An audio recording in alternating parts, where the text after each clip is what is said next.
Hello મિત્રો, જય શ્રી કૃષ્ણ. હર હર મહાદેવ. હું પ્રીતિ વ્યાસ, તમારું પ્રીતિની રસોઈમાં સ્વાગત છે.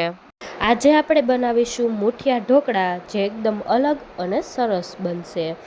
એમાં આપણે કોબીને ઝીણી ઝીણી ખમણી લેવાની છે, દૂધી લઈ લેવાની છે, ડુંગળી લઈ લેવાની છે, આદુ મરચાંની પેસ્ટ. તમારી આગળ જે પણ શાકભાજી હોય ને એ તમે ખમણી આમાં તમે નાખી શકો છો. ગાજર છે, એ બધું સરસ રીતે ખમણી આપણે બધો મસાલો એડ કરી દેવાનો છે. સ્વાદ અનુસાર નમક, ધાણા જીરું, ચપટી ખાંડ, હળદર, બધા મસાલા સરસ રીતે એડ કરી અને હવે આપણે લોટ એડ કરવાનો છે. એક વાટકો આપણે ભાખરીનો જાડો લોટ લીધેલો છે, થોડોક આપણે ચણાનો લોટ લીધેલો છે, અડધો વાટકા જેટલો આપણે બાજરાનો લોટ લીધેલો છે અને વધારે આપણે રોટલીનો લોટ લીધેલો છે. અને થોડુંક આપણે મોણ એડ કરીને બધી વસ્તુને આપણે સરસ રીતે મિક્સ કરી લેવાની છે. કેમ કે આપણે કોબી ખમણેલી હતી, દૂધી ખમણેલી હતી, એ બંનેમાંથી પાણી છૂટે એટલા માટે આપણે સરસ રીતે પાણી ઓછું નાખી અને આપણે લોટ ભેળવી લેવાના. અહીંયા મારી આગળ ભાત પણ પડેલા હતા તો મેં ભાત પણ એમાં એડ કરી દીધા છે અને કોથમીરને બધું સરસ રીતે નાખી અને મુઠિયા વાળી આપણે બાફવા મૂકી દેવાના છે. અહીંયા મેં વઘાર માટે કેપ્સિકમ મરચાં લીધેલા છે, કોબી ઝીણી ઝીણી સુધારી લીધેલી છે, પછી તલ, ધાણા જીરું, મીઠો લીમડો, સૂકા મરચાં, એ બધું સરસ રીતે એડ કરી અને આપણે વઘાર આવવા દેવાનું છે. સરસ રીતે બધું ફૂટી જાય ત્યારબાદ આપણે હિંગ એડ કરીને બધું સરસ રીતે હલાવી દેવાનું છે.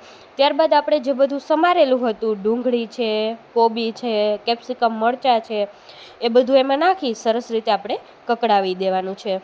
તમે જોઈ શકો છો કે આપણા મુઠિયા ઢોકળા બાફાઈને તૈયાર થઈ ગયા હતા. એને આપણે ઝીણા ઝીણા કટિંગ કરી લીધેલા છે. અહીંયા વઘાર સરસ આવી ગયો છે તો આપણે આદું ઝીણું ઝીણું ખમણી લીધેલું હતું, કોબી, કેપ્સિકમ મરચાં, ડુંગળી, એ બધું સરસ રીતે નાખી ઉપરથી હળદર નાખી, મીઠું આપણે મીઠું મુઠિયા ઢોકળામાં તો નાખેલું હતું પણ આમાં પણ થોડુંક આપણે સ્વાદ અનુસાર નાખી દેવાનું છે. એને સરસ રીતે આપણે ચડવા દેવાનું છે અને ત્યારબાદ આપણે આ તલનો જે વઘાર કરેલો છે એ વઘાર આપણા મુઠિયા ઢોકળા વઘારાઈ જાય ત્યારબાદ આપણે એમાં ઉપરથી એડ કરીશું. અહીંયા તમે જોઈ શકો છો કે ઉપરથી એડ કરવાનું છે અને આમાં પણ મેં એડ કરી દીધો છે. લાલ મરચું નાખી દેવાનું છે તમારે જો સ્પાઇસી ખાવા હોય તો. આ એકદમ છે ને ચાઇનીઝ સ્ટાઇલ મુઠિયા ઢોકળા બનશે.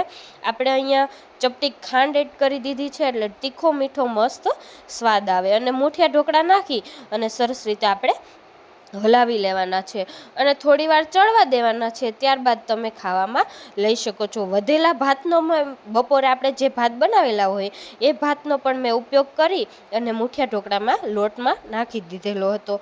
એટલે તમે જોઈ શકો છો કે ચાઇનીઝ સ્ટાઇલ આપણા મુઠિયા ઢોકળા તૈયાર છે. કોથમીરથી ગાર્નિશ કરી લેવાના છે અને બહુ સરસ અને ટેસ્ટી લાગે છે.